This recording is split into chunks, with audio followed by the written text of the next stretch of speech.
Vivez le plaisir du triathlon avec le Grand Prix FF3.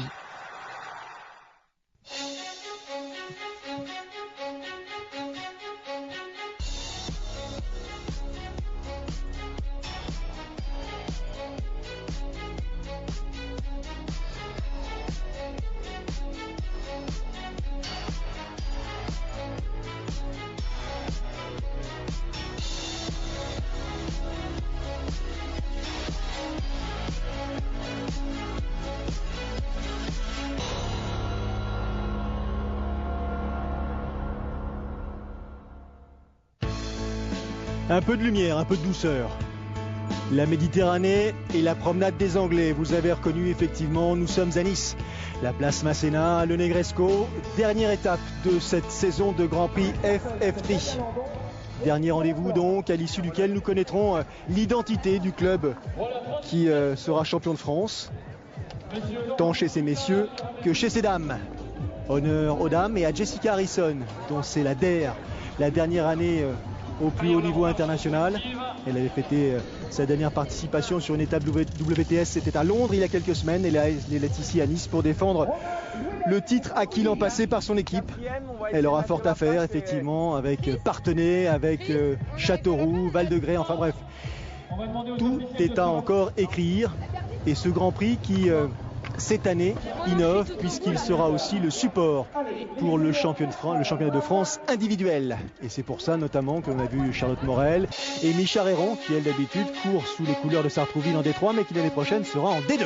Le classement donc provisoire après les premières étapes. Vous avez vu les écarts. Poissy mène la danse, 76 points, devant Parthenay 66 points et Châteauroux 63 points. C'est une étape ici à fort coefficient, donc tout est encore réalisable. Et déjà, ce qu'il faut avant toute chose, c'est imaginer réaliser les 750 mètres de natation, car il s'agit d'un format S, autrement dit sprint. 750 mètres de natation sans combinaison parce que l'eau est suffisamment agréable, mais malgré tout, une mer légèrement agitée, pourrait-on dire, des conditions de course inhabituelles. Certes, celles qui auront l'expérience des confrontations en Coupe du Monde, en Coupe d'Europe, voire en WTS, auront eu l'habitude de croiser de telles conditions de nage. Pour les autres, celles qui se sont inscrites ici dans le cadre du championnat de France individuel et qui n'ont pas forcément les mêmes expériences, eh bien, il faudra faire avec. 73 compétitrices donc inscrites à l'occasion de ce dernier rendez-vous ici à Nice. 73, et parmi les favorites, bien sûr, pour le titre de championne de France, Jessica Harrison, qui l'a déjà emporté à 4 reprises. On pense à Amy Charéron, on pense aussi à Charlotte Morel. Olivier Marceau, le coach de Saint-Raphaël, qui surveille ses ouailles. Il participera, lui, à l'épreuve Open un peu plus tard. Sortie de l'eau, avec une Pissiacaise en tête. On a l'habitude de la croiser, elle, lors des sorties de l'eau en tête des compétitions. Pamela Oliveira, la brésilienne, devant Jessica Harrison. Non Stanford, car elle est là, la championne du monde, toute récemment, toute fraîchement auréolée de son titre. C'était à Londres et vous l'avez pu le suivre en direct sur l'antenne de Sport Plus. Non Stanford, la voici donc après un titre de championne du monde des moins de 23 ans l'an passé. Elle a récidivé cette année, mais avec le titre de championne du monde élite. Et elles sont sorties de l'eau à 5 avec un léger avantage, 10,52 pour Pamela Oliveira, 10,59 pour Nathalie Van Coverden, l'Australienne du Trival de Grès. Derrière, déjà un écart de quelques secondes. On avait vu notamment Amy Charéron se présenter à la sortie de l'aire de transition en tête du peloton de poursuivante. Le parcours vélo, une vingtaine de kilomètres, 5 allers-retours, pas de surprise, de longues lignes droites. Il faudra être puissante, il faudra être résistante, surtout pour affronter le vent qui, dans un sens, bien sûr, vous sera favorable, et donc, dans l'autre, un tout petit peu moins. Jessica Harrison, dans son style caractéristique, a pris les commandes, vite relayée par Non Stanford, la jeune Britannique, deux athlètes de génération un tout petit peu différente, mais qui, depuis le début de la saison, ont l'habitude de prendre l'initiative. Elles sont rejointes par Vicky Holland, troisième donc, derrière Jessica et Non Stanford, sous les couleurs de Tri Ardennes. Pas de difficulté, je vous le disais, sur ce parcours cycliste, hein. Longue ligne droite en aller-retour. Attention cependant, au vent bien sûr. Et puis à ces virages en épingle à cheveux qui là sur route sèche sont relativement, je dirais, confortables, aisés. Si la pluie venait à faire son apparition comme c'est annoncé, ça changera la donne.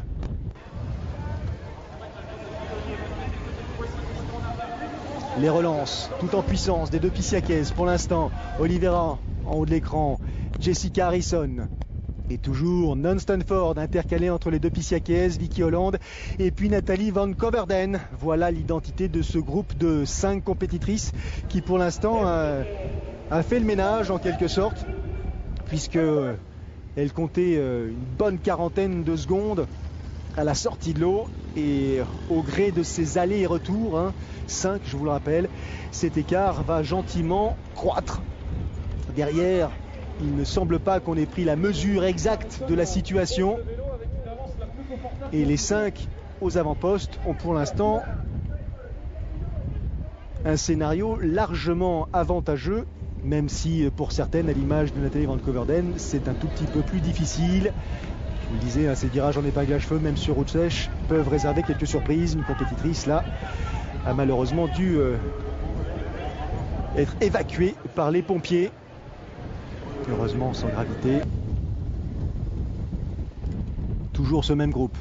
La relance de l'athlète australienne du tri Val de Grès, 4e pour l'instant au classement général, qui aimerait bien conserver cette position au pied du podium. Le club sait pertinemment que d'aller chercher une place sur le podium risque d'être compliqué, tant Parthenay, tant Châteauroux et bien sûr a fortiori Poissy paraissent inatteignables. 2 Pissiakaises donc dans ce groupe de 5 compétitrices. Je vous rappelle que le classement par équipe sur ces Grands Prix est enregistré au passage de la 3e ou du 3e coéquipier, donc à surveiller de très près. Rien n'est acquis, même si Jessica et Pamela pour l'instant sont aux avant-postes. Derrière, il faudra sans doute attendre parmi les Pissiakaises présents soit Alexandra Cassan, soit un peu plus loin, un peu plus près plutôt, Hélène Reid. Hélène Reid qui doit se situer dans ce peloton de poursuivantes pour l'instant. Voilà, alors le gars est passé maintenant à 1 minute 30, donc on a repris 15 secondes supplémentaires. Des relais effectués avec efficacité, chacun joue son rôle.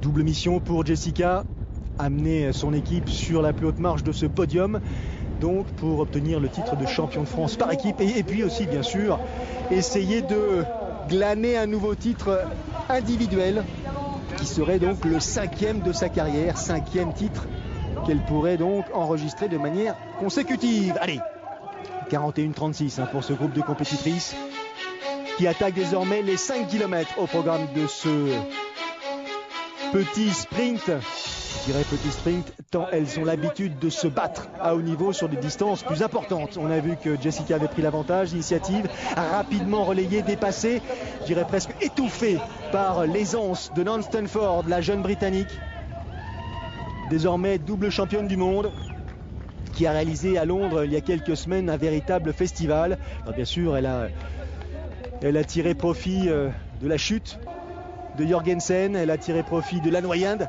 d'Anne Haug, mais il n'empêche qu'elle a obtenu ce titre de championne du monde de manière entière.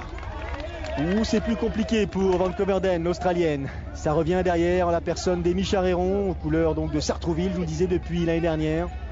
Elle se bat, Pamela Oliveira, en tête de course pour essayer de résister justement et de rester au contact des meilleurs.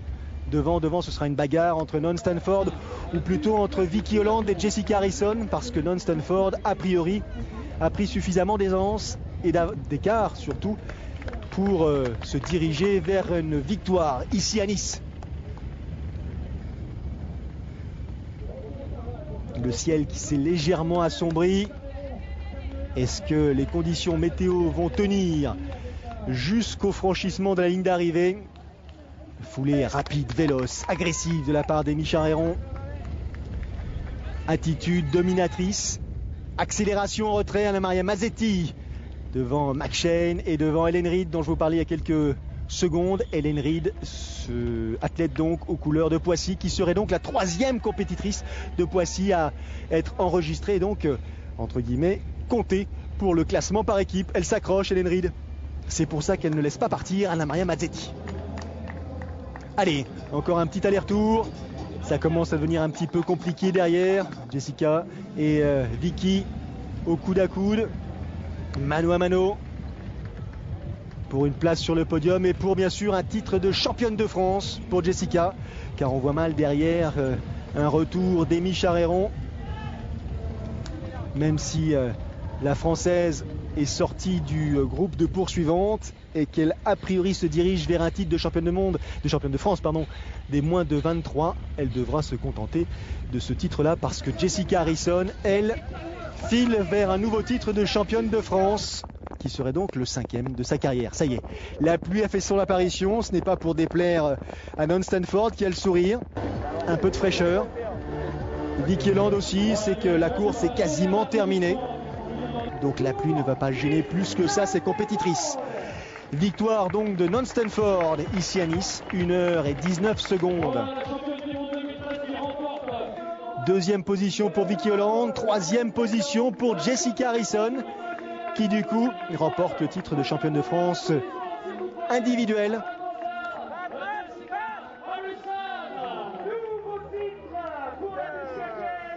Jessica Harrison, un nouveau titre de championne de France, amplement mérité. Cette année, encore année particulière, elle a décidé de mettre un trait sur ses participations internationales. Ouais, je suis contente parce que bon, j'étais super dessus quand même après Londres il y a 2 semaines. Donc faire une course comme ça avec les filles, ça fait plaisir. Ouais, c'est très émouvant. Ça fait 5 titres défilés. Ça me tient vraiment à cœur à chaque fois d'offrir ce titre à mon club. Je sais que ça les tient vraiment à cœur et surtout à Philippe Gros. Hier, c'était une journée un peu difficile pour lui parce qu'ils ont fait une course à la mémoire de sa compagne Valérie qui est décédée il y a 6 mois d'un cancer de sein. Donc c'était vraiment, vu que j'ai pas pu faire la course hier pour elle, je voulais vraiment le faire aujourd'hui pour elle et donc j'ai une grosse pensée pour Valérie et voilà. C'est excellent d'avoir réussi à le faire avec la manière comme ça, aussi nettement, alors qu'elle est sur la fin de sa saison et que l'objectif de la grande finale, il y a 15 jours à Londres, a laissé des traces. Et bien sûr, après, il y a un petit peu de décompression, mais elle a été là. Encore une fois, elle a montré qu'elle a été vraiment solide, c'est elle la patronne. Le classement de l'étape Poissy qui s'impose donc. Et au classement général, nouveau titre pour le club chez ces dames. Jessica Harrison est championne de France devant Amy Charéron qui elle glane le titre de championne de France catégorie moins de 23 ans. Le sourire sur les visages de ces dames. Les félicitations du président Lescure, président de la FF3. Allez, autour de ces messieurs. Hey, what's up? On a quitté une championne du monde en la personne de Nan Stanford. On trouve un champion du monde en la personne de Javier Gomez, l'Espagnol. 3e titre mondial à son actif. Il vient ici pour défendre les couleurs de Sartrouville et tenter de monter sur la plus haute marche du podium. Dorian Coninx est là aussi avec son titre de champion du monde junior.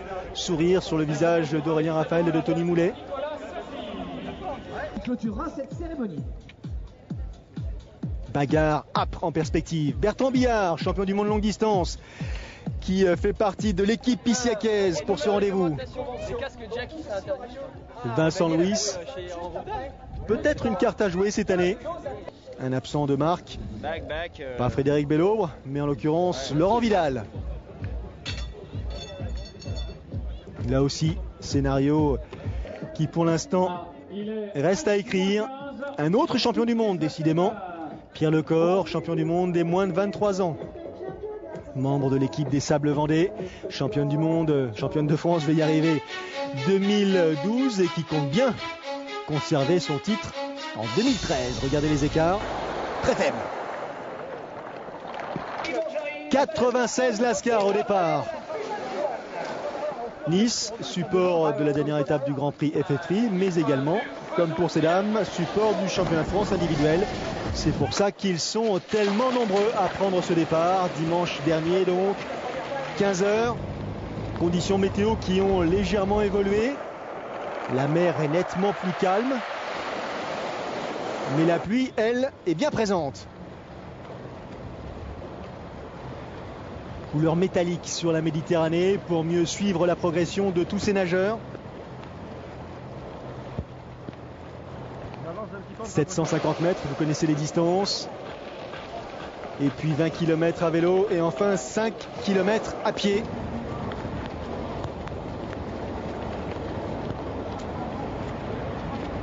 Des bonnets verts devant, aux couleurs de Sartrouville, des bonnets jaunes également, couleur de Poissy.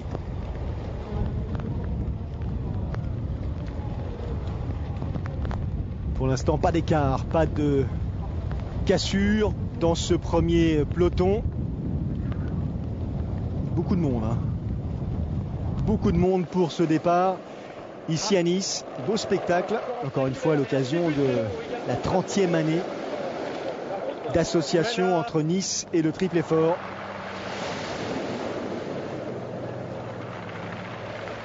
Et c'est Aurélien Raphaël, bonnet jaune sur le crâne, qui a pour l'instant tiré son épingle du jeu, sorti de l'eau en 10 minutes et 58 secondes. Devant Pierre Lecor, bonnet blanc, Anthony Pujade sans bonnet, Javier Gomez. On a vu Darian Coninx. Joao Silva bien sûr. Sortie de l'eau un tout petit peu délicate là sur les galets niçois. Et une transition un peu plus longue que celle qu'ils ont l'habitude ou qu'elles ont l'habitude de vivre lors des autres étapes de ce Grand Prix FF3. Allez, arrivée groupée, Pujade, Lecor, Hauss, Alarza, Gomez. Les deux clubs concernés par la tête du classement général affichent déjà leurs ambitions.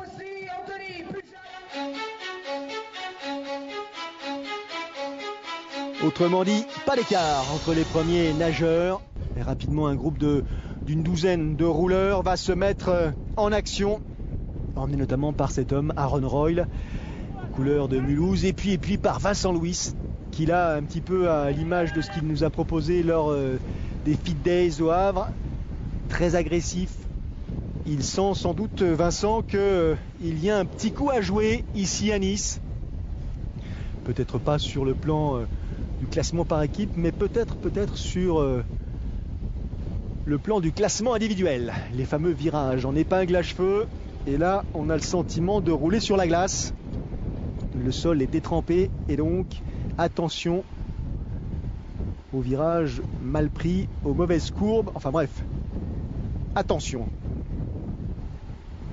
Mattia Ceccarelli de Mulhouse, lui aussi à la relance avec Pierre Lecor.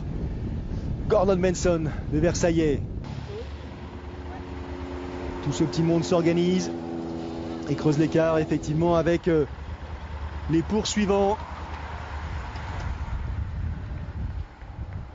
Rapidement, 45 secondes, 50 secondes. Et les phares des motards qui transportent les caméramans, les arbitres, qui nous permettent de suivre ce Grand Prix tout au long de la saison, emmené par Serge Sellerin. Ces motards qui, dans des conditions très difficiles, nous permettent de bénéficier de ces images aussi explicites.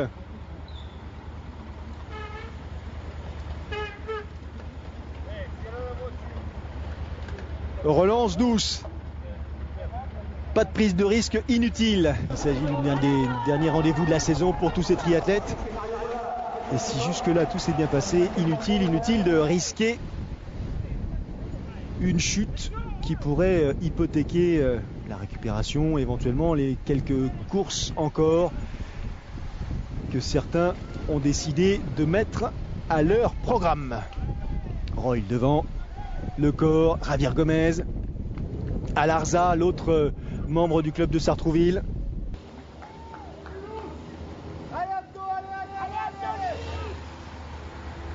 Autrement dit, 2 membres de l'équipe de Sartrouville, 2 membres des Sables Vendée. Il y a bien sûr derrière Joao Pereira des Sables Vendée. Il y a aussi Davidos pour ce qui concerne Sartrouville. Le troisième de chacune des équipes va avoir donc un rôle crucial pour ce qui concerne l'attribution du titre de champion de France. 5 points d'écart séparent avant cette étape l'équipe des Sables Vendée de celle de Sartrouville. Et donc 6 points seulement avec celle de Poissy. Poissy qui n'est pas tout à fait concerné pour l'instant par ce peloton de tête. Anthony Pujade. Et ça relance. Royle, Louis. Ça s'accroche, ça serre les dents.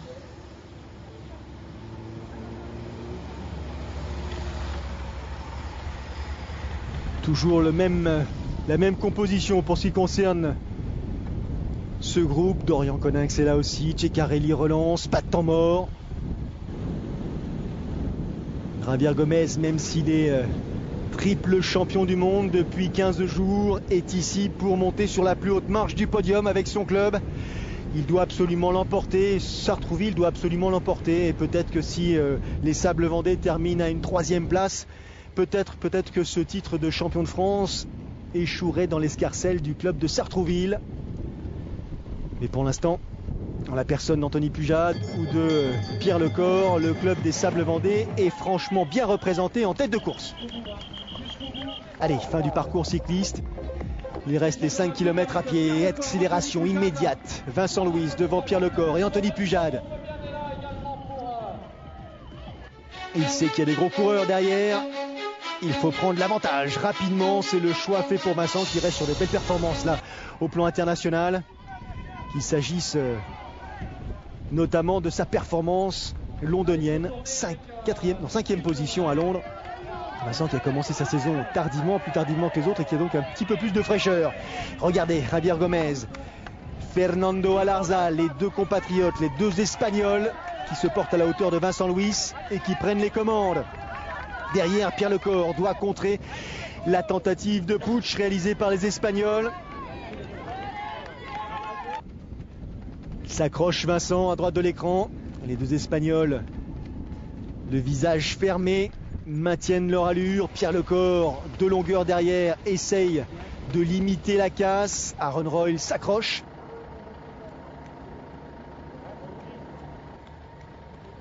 Et pour l'instant, au classement, effectivement, avis favorable pour Sartrouville, à condition de prendre en compte la troisième position. La troisième position c'est Davidos le plus proche, qui est un peu plus loin dans le peloton. Et pour ce qui concerne les Sables Vendée, Pierre Lecor devant bien sûr, Anthony Pujade n'est pas très loin. Et Joao Pereira est un tout petit peu moins loin dans le peloton que ne l'est Davidos. Donc pour l'instant, même si Sartrouville l'emportait, les Sables Vendée ne seraient pas loin derrière. Et voilà, attention la chute. Il a évité le trottoir de peu, Vincent. La relance immédiate, il s'est relevé à l'énergie. Il est en tête. Il est en tête des compétiteurs français. C'est donc un titre éventuellement de champion de France qu'il pourrait enregistrer ici à la faveur de ce rendez-vous niçois. Dorian Coninx qui s'accroche. Pour ce qui concerne Gomez et Alarza, situation inchangée. Acquis. C'est acquis pour les Espagnols. C'est acquis, semble-t-il, aussi pour Vincent Louis en 3e position et Pierre Lecor en 4e position. Il y a un titre de champion de France pour Vincent Louis et un titre de champion de France pour Pierre Lecor en catégorie de moins de 23 qui se profile à l'horizon. Petit coup d'œil en retrait. Sourire sur le visage de Vincent qui a bien compris qu'il pouvait, ça y est, maintenant imaginer devenir champion de France. Sartrouville qui s'impose ici au bout du compte. mais surtout le titre national pour Vincent Louis.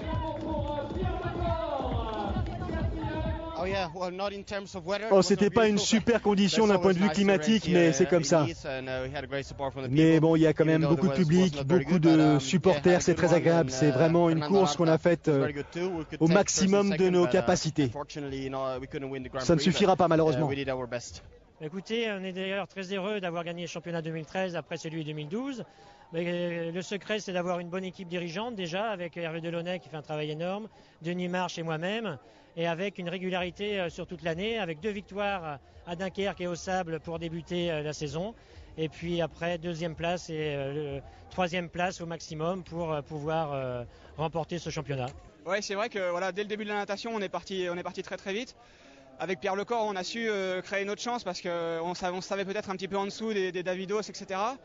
Donc voilà, on a su créer notre chance et la saisir au bon. Ouais, c'est vrai que Fred à Charleville-Mézières était venu me cueillir dans les 500 derniers mètres. Vice-champion de France Élite, j'étais satisfait, mais quand même une petite amertume au fond de la gorge. Maintenant, voilà, certains diront qu'il manquait Laurent Vidal, que c'était sur un Grand Prix. Mais voilà, je pense que les gens ils se souviendront surtout qu'en 2013, Vincent Louis, il a été champion de France et c'est tout ce qui compte, quoi.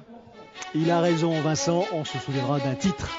Un titre de champion de France et de la réussite aussi de l'équipe dirigeante des Sables Vendée. Félicitations à tous. Prochain rendez-vous pour ce qui concerne le triathlon sur l'antenne de Sport Plus, mercredi prochain, l'Iron Basque.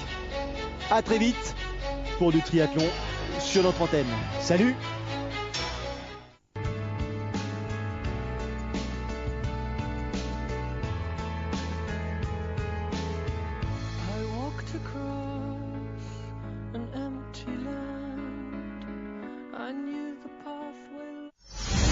Vivez le plaisir du triathlon avec le Grand Prix FF3.